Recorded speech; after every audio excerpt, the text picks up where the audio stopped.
विद्यार्थी मित्रांनो, याआधी आपण दवात आलीस भल्या पहाटे ही कविता आपण सुरू केलेली आहे. बासी मर्ढीकर यांची ही कविता आहे आणि कवीविषयी मी या आधीच्या तासिकेमध्ये आपण याची चर्चा केलेली आहे. त्यानंतर पान नंबर 25वरचं जे कडवे आहेत, दवात आलीस भल्या पहाटे शुक्रांच्या तोऱ्यात एकदा, जवळीन गेलीस पेरीत आपुल्या तरल पावलांमधली शोभा. अडलीस आणिक पुढे जराशी हललीस, मागे वळूनी पाहणे विसरलीस का हिरवे धागे. लक्ष कुठे अन कुठे पिपासा, सुंदरतेचा कसा इशारा, डोळ्यामधल्या डाळिंबाचा सांग धरावा कैसा तारा.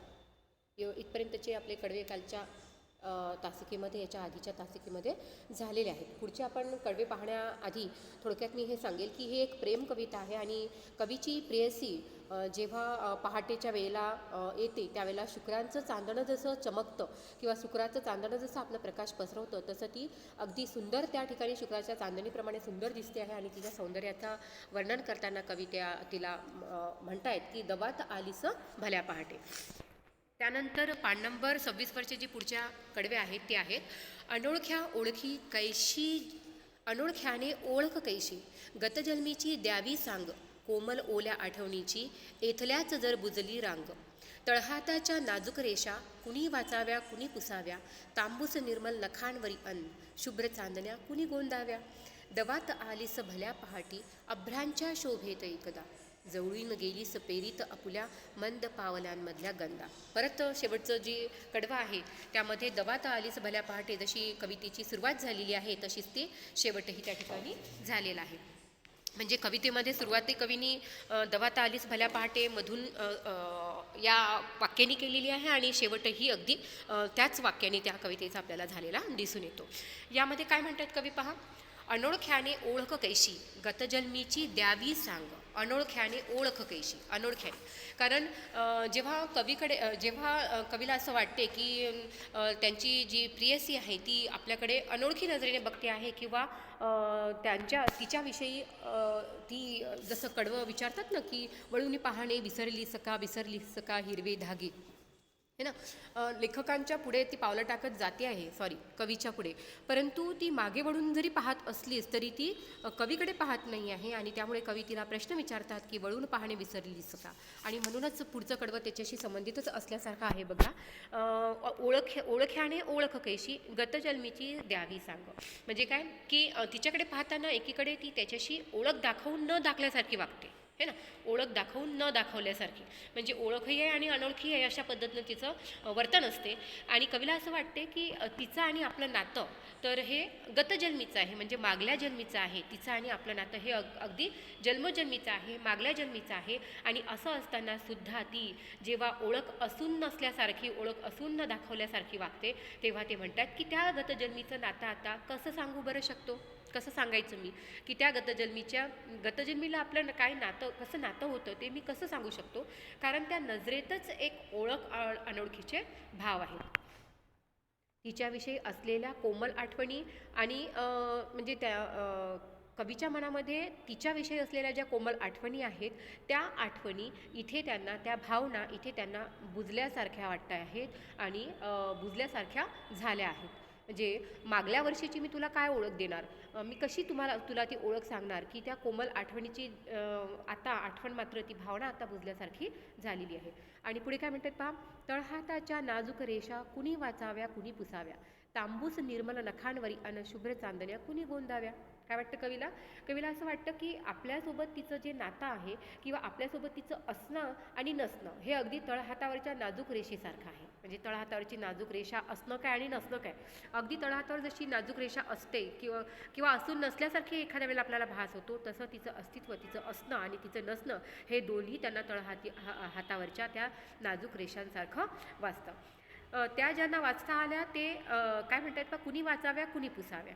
म्हणजे काय की त्यांना तळहातावरच्या रेषा ज्यांना वाचता आल्या ते आपल्यासोबत राहतात आणि ज्यांना वाचता आल्या नाहीत त्यांना ते समजणारच नाहीत.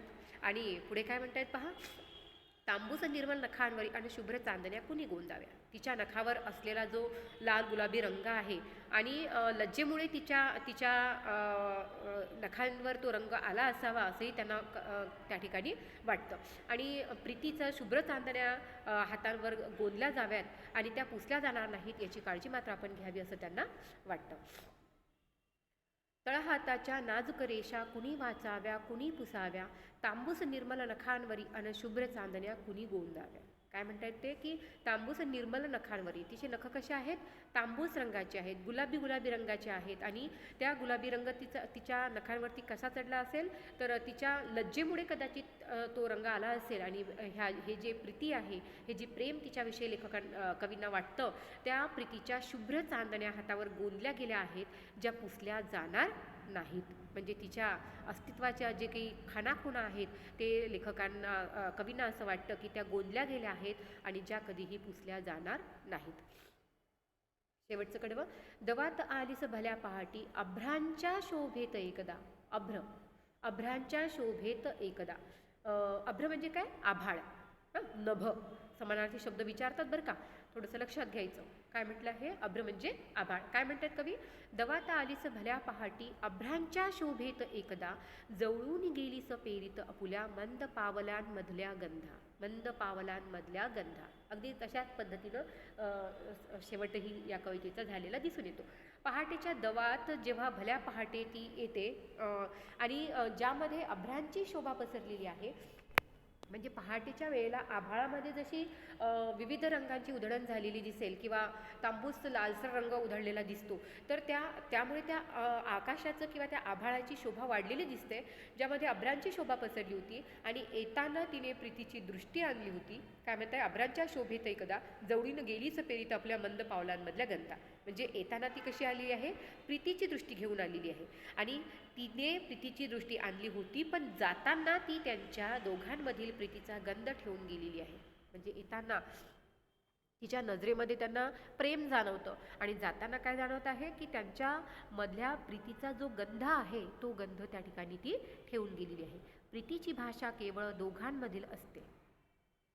नाही, एक मिनिट, जवळून गेलीस पेरीत आपल्या मंद पावलांमधल्या गंधा म्हणजे काय आहे की दोघांमधलं जे नातं आहे त्यामध्ये जी भाषा आहे, प्रेमाची जी भाषा आहे ती फक्त त्या दोघांमधली आहे आणि तिथे मग व्यवहाराची भाषा लागू पडत नाही. असा प्रेमभाव दोघांच्या मनामध्ये ज्याची अनुभूती दोघांच्या मनामध्ये आहे याची अनुभूतीच त्यांना घेता आलेली नाही आहे. मंद पावलांमधल्या गंधा, जवळून गेलीस पेरीत आपल्या मंद पावलांमधल्या गंधा.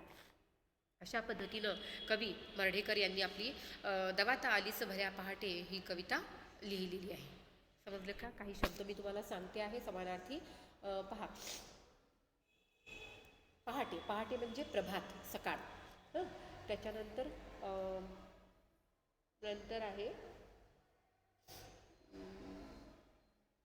डोळ्याला समानार्थी शब्द येतो नयन, है ना.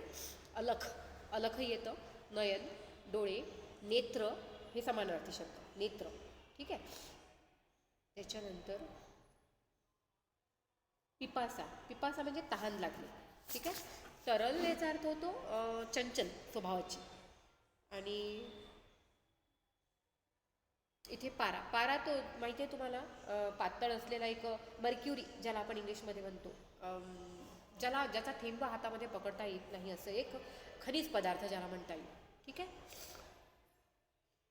नंतर आहे अनोळखी आणि ओळख, असे दोन विरुद्धार्थी शब्दाची जोडी या ठिकाणी आपल्याला आलेली दिसते. त्यानंतर